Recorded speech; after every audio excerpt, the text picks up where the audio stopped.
Good morning, students.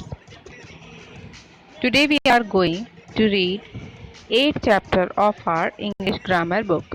The name of our chapter is Verbs. As you all know, what is verb? It is an action word. A verb is a word that tells us something about the subject. एक verb एक ऐसा word होता है जो हमें subject के बारे में कुछ ना कुछ बताता है कि वो क्या कर रहा है. Okay, what he or she is doing. For example, the boy plays football. यहाँ पे सब्जेक्ट क्या है बॉय है ना. अब हमें एक वर्ड जो बॉय के बारे में बता रहा है कि वो क्या कर रहा है, एक्शन क्या है उसका. It is plays. The boy plays football. तो यहाँ पे वर्ब क्या है, plays. The players are happy. यहाँ पे प्लेयर्स के बारे में कौन सा वर्ड है जो बता रहा है, हैप्पी, कि वो प्लेयर्स जो है वो कैसे हैं, खुश हैं. I have a big house. यहाँ पे वर्ब क्या है, have. In sentence 1 the verb place denotes an action. In sentence 2, the verb happy denotes a state of being. And in sentence 3, the verb have denotes possession. यानी जो first sentence है इसमें place जो word है वो action को show कर रहा है, एक्शन के बारे में बता रहा है. तो प्लेस जो है वो वर्ब है जो हमें एक्शन के बारे में बता रहा है. सेकेंड सेंटेंस में हैप्पी एक ऐसा वर्ब है जो हमें डिनोट कर रहा है कि स्टेट ऑफ बीइंग, कि वो कैसा है. And in third sentence have word जो है वो वर्ब है, वो पोजीशन शो कर रहा है कि किसके पास क्या है. A verb can be defined as a word that denotes an action, a state of being or position. All sentences must have a verb with a subject. हर एक सेंटेंस में verb जरूर होता है और उसके साथ में एक subject भी होता है. और हम वर्ब को ऐसे भी डिफाइन कर सकते हैं कि वो एक्शन होता है या फिर वो क्या है या फिर उसके पास क्या है, ये सारी चीज़ों को बताता है. Depending on the function the verb can be divided into 3 kinds. उसके फंक्शंस के अकॉर्डिंग वर्ब को 3 काइंड्स में हम डिवाइड कर सकते हैं. यहाँ पे आपको दिख रहा है, इधर चार्ट है वर्ब के 3 काइंड्स का. फर्स्ट है doing verb, being verbs and then having verbs. Doing verbs action words होते हैं and being verb existence verb and having verb position verbs होते हैं. Examples of doing verbs are study, work, jump, play. ये सारे actions को show कर रहे हैं. स्टडी, वर्क, जंप, प्ले, इन सबको करने में हमें एनर्जी का यूज़ करना पड़ता है ना, हर एक काम है. तो ये इंडिकेट जहाँ पर किसी भी वर्क को किया जाता है वो डूइंग वर्ब होते हैं. एग्जिस्टेंस वर्ब के example is, am, are, was, were and be. Okay, existence मतलब क्या है ना, उसका जब हमें पता चलता है तो हम हेल्पिंग वर्ब्स का यूज़ करते हैं. जैसे ही इज़ अ डॉक्टर, वो एक डॉक्टर है. आई एम अ टीचर, मैं एक टीचर हूँ, है ना. तो इसमें हमें पता चल रहा है कि वो क्या है, होने का जब हमें पता चलता है वो एग्जिस्टेंस वर्ब होती है. पोजीशन वर्ब्स एग्जाम्पल्स हैं हैज़, हैव एंड हैड. जब हमें कुछ भी चीज़ अपन को बतानी होती है कि हमारे पास ये है, I have pen, she has a car, I had a bungalow. तो मतलब हैड हम यूज़ करते हैं जो चीज़ हमारे पास पास्ट में होती है, एंड हैज़ हैव जो प्रेजेंट में हमारे पास है उसके लिए हम हैज़ एंड हैव का यूज़ करते हैं. Okay, so read the following sentences. I take bath every day, they played a match. यहाँ पर ये दोनों सेंटेंसेस जो हैं वो एक्शन वर्ब्स को डिफाइन कर रहे हैं. आई एम एन आर्टिस्ट, कि मैं एक आर्टिस्ट हूँ. यहाँ पर एग्जिस्टेंस वर्ब है ये एम. वी वर फ्रेंड्स, हम फ्रेंड्स थे. तो वर्ड जो यहाँ पे है वो एग्जिस्टेंस वर्ब है. Okay, she has a red car, उसके पास रेड कार है. ये पोजीशन शो करने के लिए हैज़ का यूज़ हुआ है, तो ये पॉजिटिव हैविंग वर्ब है. She had a white car, उसके पास एक वाइट कार थी. तो यहाँ पे हैड जो वर्ड है वो भी पोजीशन वर्ब है क्योंकि किसी का पोजीशन शो कर रहा है. In these sentences the words in colour are verbs that denote doing, being and having. Okay, तो हमें अगर ये फाइंड आउट करना है कि कौन सी वर्ब डूइंग है, बीइंग है या हैविंग है, तो हम इसको ईजिली फाइंड आउट कर सकते हैं, है ना. जैसे मैंने सेंटेंस बोला the girl was very happy. तो इसमें क्या है, the girl was very happy. ये डूइंग, बीइंग या हैविंग अगर हमें पता लगाना है तो इसमें वॉज वर्ड जो है वो क्या है, बीइंग वर्ब है. ठीक है, I have a red car. अब इसमें हैव वर्ड जो है वो किस में आएगा, बीइंग, हैविंग या डूइंग. ये हैविंग वर्ब है क्योंकि वो पोजीशन शो कर रहा है। ठीक है, their team is batting now. अब यहाँ पर बैटिंग वर्ड जो है वो क्या शो कर रहा है, एक्शन शो कर रहा है, तो ये डूइंग वर्ब है। ओके, तो इस तरह से आपको बुक एक्सरसाइज में फाइंड आउट करना होगा कि कौन सी वर्ब डूइंग है, बीइंग है और हैविंग है। I think it is clear to all of you what is doing, being and having verb. Okay students, examples of doing verbs are study, work, jump, action verbs. Existence verb का in being verb का examples क्या है, is, am, are, was, were, be, and position verb की क्या है, has, am and had. तो आपको ये जो इसके एग्जाम्पल्स हैं doing, being and having verb के, वो आपको अच्छे से लर्न करने होंगे। ओके, तभी तो आप फाइंड आउट कर पाओगे कि वो डूइंग है, बीइंग है, हैविंग है, किसी भी सेंटेंस में वो कौन सा वर्ब है, तभी आप फाइंड आउट कर पाएंगे जब आपको लर्न होगा। Okay students, now turn the page. Kinds of verbs. अब हम इस पेज पे 56 पेज नंबर पे काइंड्स ऑफ वर्ब पढ़ेंगे, यानी वर्ब्स की कितने काइंड्स होते हैं। Verbs are of two kinds, they are transitive verb and intransitive verbs. Verb दो काइंड्स की होती हैं, transitive and intransitive verb. Let's study the kinds of verbs with examples. Transitive verb, consider the following examples. The driver stopped. What did the driver stop. अब यहाँ पे हमें question हो रहा है कि उसने क्या स्टॉप किया। द ड्राइवर स्टॉप्ड, है ना। She went, where did she go. अब यहाँ पे क्वेश्चन अराइज हो रहा है कि वो कहाँ पे गई, है ना। In these sentences the verb stops and went alone do not make complete sense. They can become meaningful only when we add object to these verb. यहाँ पर जो स्टॉप्ड एंड वेंट अकेले जब ये वर्ब्स आ रहे हैं तो ये सेंटेंस का सेंस जो है वो कंप्लीट नहीं कर रहे हैं, वो मीनिंगफुल हो सकते हैं सिर्फ तब जब हम इस वर्ब के बाद में ऑब्जेक्ट भी ऐड करें। Okay students, so remember a verb is said to be transitive if it needs an object to complete its meaning. यानी verb को हम transitive तब कह सकते हैं जब उसको complete करने के लिए object की हमें ज़रूरत पड़ती है। without object के जब verb अपना meaning complete नहीं कर पाता है तो वो कौन सी verb होती है, वो transitive verb होती है ना। यानी transitive verb में object होता है, बिना ऑब्जेक्ट के वो अपना मीनिंग कंप्लीट नहीं कर पाता है। So the driver stop the train, she went to her school. अब यहाँ पर ऑब्जेक्ट है ना, ट्रेन यहाँ पर ऑब्जेक्ट है एंड स्कूल यहाँ पे सेकेंड सेंटेंस में ऑब्जेक्ट है। The words train and school are the object of the verb and help in making complete sense of the verb stopped and went. तो भी अब इन्हीं स्टॉप्ड एंड वेंट का sense complete कब हुआ, जब हमने ये ऑब्जेक्ट इसके पीछे राइट किए। All those verbs that need an object to complete their sense are called transitive verbs. तो हर एक वर्ब जब उसमें ऑब्जेक्ट की जरूरत पड़ती है उसका सेंस कंप्लीट करने के लिए, उसको हम ट्रांसिटिव वर्ब्स कहते हैं। Intransitive verb consider the following examples. अब हम पढ़ने जा रहे हैं इन ट्रांसिटिव वर्ब्स के बारे में। Okay, so the moon science, moon जो है वो साइन करता है। द गर्ल स्माइल्ड, गर्ल जो है वो स्माइल कर रही है। अब इसमें हम देख रहे हैं इन दोनों सेंटेंसेस में ऑब्जेक्ट के बिना भी ये मीनिंग इनके कंप्लीट हो रहे हैं, क्योंकि स्माइल करने के लिए किसी ऑब्जेक्ट की नीड नहीं हो रही है, मून को शाइन करने के लिए भी किसी ऑब्जेक्ट की नीड नहीं है। द मदर कुक्ड, मदर ने खाना बनाया। इन दीज सेंटेंसेस में कंप्लीट सेंटेंस, तो ये जो सेंटेंसेस हैं ये अपने सेंस को कंप्लीट कर रहे हैं। The verb sign, smiled and cook do not need any object to make complete sense. यानी ये सारे जो वर्ड हैं साइंस, स्माइल्स एंड कुक्ड, इनमें किसी भी ऑब्जेक्ट की ज़रूरत नहीं है इनका सेंस कंप्लीट करने के लिए। So such verbs are called intransitive verb. यानी कि आपको समझ में आया, do you understand what is intransitive verb. जब वो वर्ब अपनी मीनिंग को कंप्लीट करने के लिए किसी भी ऑब्जेक्ट की वहाँ पर नीड नहीं होती है, बिना ऑब्जेक्ट के भी वो वर्ब अपना मीनिंग कंप्लीट कर लेता है, अपना सेंस कंप्लीट कर लेता है, वो होती हैं intransitive verbs. Remember, a verb is said to be intransitive if it does not need an object to complete its meaning। यानी अगर कोई भी वर्ब है वो इंट्रांसिटिव कब होगी, जब उसको किसी भी ऑब्जेक्ट की ज़रूरत नहीं पड़ेगी और वो अपना मीनिंग कंप्लीट बिना ऑब्जेक्ट के भी कर लेगा।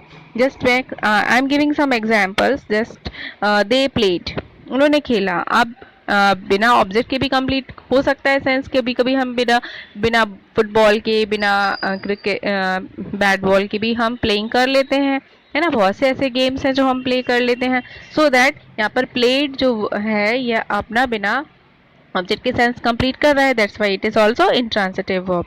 द बेबी स्लीप्स, सोने के लिए भी बेबी को कोई भी ऑब्जेक्ट की जरूरत नहीं पड़ती है, इसलिए ये भी इंट्रांसिटिव वर्ब है। The man killed a snake, अब अगर हम यहाँ पे सेंटेंस में ओनली किल्ड होता है ना, तो यहाँ पर ये अपना मीनिंग कंप्लीट नहीं कर पाता। यहाँ पे क्वेश्चन अराइज होता, व्हाट डिड ही किल्ड, उसने क्या मारा, तो उसका सेंस तभी कंप्लीट होगा जब इसमें किसी ऑब्जेक्ट की जरूरत होगी। तो मैन किल्ड अ स्नेक, यहाँ पर ये इसका सेंस कंप्लीट हो रहा है ना।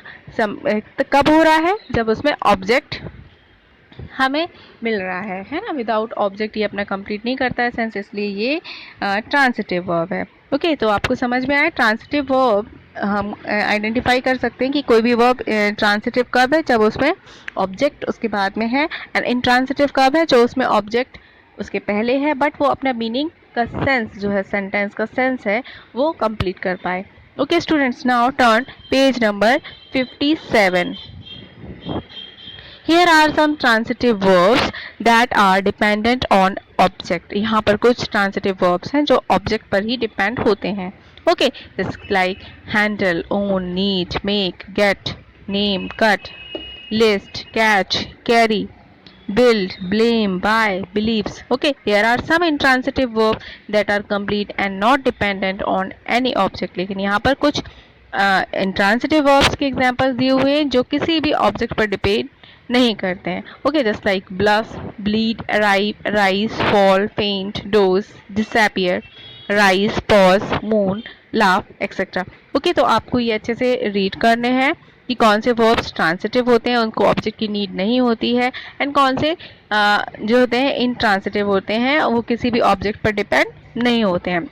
There are some verbs that can be used both as transitive and intransitive verb. लेकिन कुछ verbs ऐसी भी होती हैं जो दोनों हो सकती हैं, वो transitive भी हो सकती है और intransitive भी हो सकती है। So study the following examples. अब हम क्या करेंगे, यहाँ पर हमें 2 कॉलम्स में दिख रहा है, एक तरफ intransitive verbs हैं, दूसरी साइड transitive verbs हैं, मतलब verb एक ही है बट दोनों में ही उसमें सेंसेस चेंज हो रहे हैं, उसके मीनिंग चेंज हो रहे हैं। तो एक जगह वो इंट्रांसिटिव है, देन सेकेंड टाइम हम देखते हैं तो वही ट्रांसिटिव बन जाती है। जैसे द बॉय रन्स फास्ट, है ना, यहाँ पे आप देख रहे हैं रन्स फास्ट, यहाँ पर फास्ट जो है वो ऑब्जेक्ट नहीं है ना।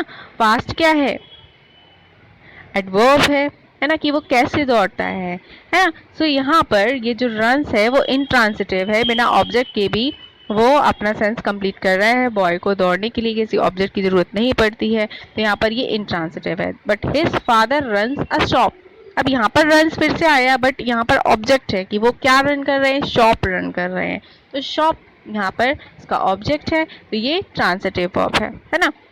अगर इसमें होता है हिज फादर रन्स, तो हमारा क्वेश्चन अराइज होता है व्हाट डिड ही रन्स, वो क्या रन करते हैं। Birds fly in the sky, यहाँ पर बर्ड्स को फ्लाई करने के लिए किसी ऑब्जेक्ट की ज़रूरत नहीं पड़ती, वो अपने विंग्स से सेल्फ फ्लाई कर सकते हैं। द बॉयज़ फ्लाई काइट्स, लेकिन यहाँ पर जो बॉयज़ फ्लाई कर रहे हैं वो क्या उड़ सकते हैं, नहीं, वो काइट्स को फ्लाई कर रहे हैं, है ना। यहाँ पे काइट्स ऑब्जेक्ट है, that's why it is transitive verbs, क्योंकि फ्लाई के बाद में ऑब्जेक्ट आ रहे हैं, है ना। Third sentence, she stopped at a shop, वो रुका कहाँ पर, शॉप के पास रुक गया। तो यहाँ पर स्टॉप्ड के पीछे जो है वो आपका ऑब्जेक्ट नहीं है, वो क्या है, एक फ्रेज है ना। फ्रेज हमेशा प्रीपोजिशन से स्टार्ट होते हैं। ड्राइवर स्टॉप द बस, अब यहाँ पर जब हमने स्टॉप आया तो यहाँ पर बस जो है वो इसका ऑब्जेक्ट है ना, कि ड्राइवर ने क्या स्टॉप किया, बस को स्टॉप किया, तो ये ट्रांसिटिव वर्ब है।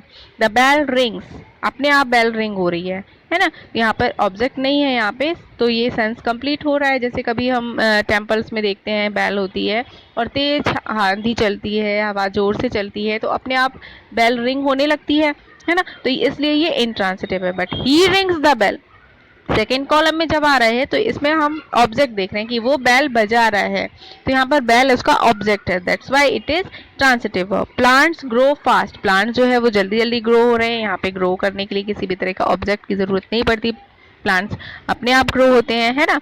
तो यहाँ पे ये इंट्रांसिटिव है। We grow roses in our garden, अब लेकिन क्योंकि हमने रोजेस को ग्रो किया, यहाँ पे ग्रो वर्ब है और उसके पीछे जो रोजेस आ रहा है वो ऑब्जेक्ट है ना, तो इसलिए ये ट्रांसिटिव वर्ब है। Now come on the next topic, direct and indirect objects. Direct object और इनडायरेक्ट ऑब्जेक्ट क्या है अभी हमने पढ़े। ऑब्जेक्ट्स क्या होते हैं, वर्ब्स के बाद जब ऑब्जेक्ट की ज़रूरत होती है वो क्या होते हैं, ट्रांसिटिव वर्ब्स, है ना। और जब बिना उसके ऑब्जेक्ट के उसका मीनिंग कंप्लीट हो जाता है वो होते हैं intransitive verb. Now we are going to read direct and indirect objects. Let's read.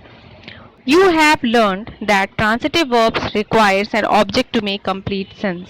आपने पढ़ा है कि ट्रांसिटिव वर्ब्स में ऑब्जेक्ट की ज़रूरत पड़ती है तभी वो अपना सेंस कंप्लीट कर पाते हैं। There are some transitive verbs that need two object. यहाँ पे कुछ ट्रांसिटिव वर्ब्स ऐसे हैं जिनको दो तरह की ऑब्जेक्ट की ज़रूरत पड़ती है। One of them is a thing and the other some person. कुछ ऑब्जेक्ट्स जो होते हैं उसमें थिंग्स की ज़रूरत पड़ती है एंड कुछ के लिए पर्सन्स की ज़रूरत पड़ती है। Study the following sentences. She taught us math. Second sentence, he gave her a gift. Third sentence, she gave me a pen. These sentences can also be written as she taught maths to us, he gave a gift to her and she gave a pen to me। हम इनको इस तरह से भी लिख सकते हैं या ऐसे भी बोल सकते हैं। It implies that maths, gift and pen in these sentences are direct object। अब यहाँ पर हमें दिख रहा है maths, gift and pen, क्योंकि ब्लू में आपको जो ब्लू कलर में दिख रहे हैं ये सारे वर्ड्स, ये डायरेक्ट ऑब्जेक्ट हैं। क्यों है ये direct object? Because a direct object is usually the name of a thing. क्योंकि जो डायरेक्ट ऑब्जेक्ट होता है मोस्टली ये थिंग्स के नेम होते हैं। Us, her and me in changed sentences are indirect object as an indirect object is the name of the person। यहाँ पे अस, हर एंड मी जो प्रोनाउंस के वर्ड दिख रहे हैं वो इनडायरेक्ट ऑब्जेक्ट हैं, क्योंकि जो इनडायरेक्ट ऑब्जेक्ट्स होते हैं वो किसी पर्सन को इंडिकेट करते हैं। Remember, a direct object is a non living thing. ये आपको हमेशा याद रखना पड़ेगा, जो डायरेक्ट ऑब्जेक्ट होते हैं वो हमेशा नॉन लिविंग थिंग होते हैं। And indirect object is a person, animal और a thing.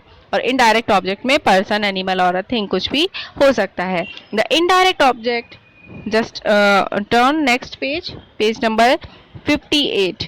The indirect objects comes before the direct object। All the sentences given above have two objects।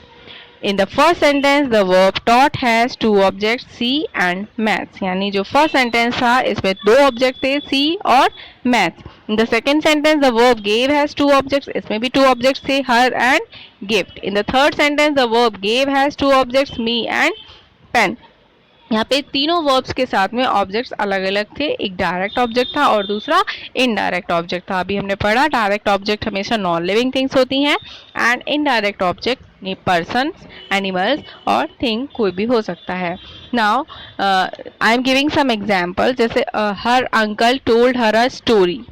अब इसमें डायरेक्ट एंड इनडायरेक्ट ऑब्जेक्ट आपको बताना है, तो इसमें क्या है, डायरेक्ट ऑब्जेक्ट स्टोरी है ना, क्योंकि नॉन लिविंग थिंग जो होती है वही आपका डायरेक्ट ऑब्जेक्ट होता है। एंड हर, टोल्ड यहाँ पर वर्ब है इसमें और टोल्ड के बाद में हर आ रहा है ना, हर एक प्रोनाउन का वर्ड है जो पर्सन के लिए यूज हो रहा है, तो ये इनडायरेक्ट ऑब्जेक्ट होता है।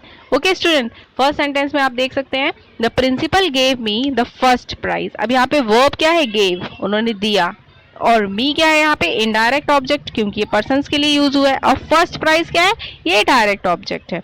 ओके स्टूडेंट, सेकंड सेंटेंस देखिए आप, शी ओन्ड हिम 100 रुपीज, है ना, तो यहाँ पे ओ जो है वो वर्ब है ना, हिम इनडायरेक्ट ऑब्जेक्ट है and 100 rupees is a direct object। So like that you have to find out what are direct objects and what are indirect object। Okay students, so try to complete the exercise yourself, find out in B portion what are direct object and what are indirect object। Okay students, stay safe, stay healthy and keep learning. Rest of chapter we will study in the next video।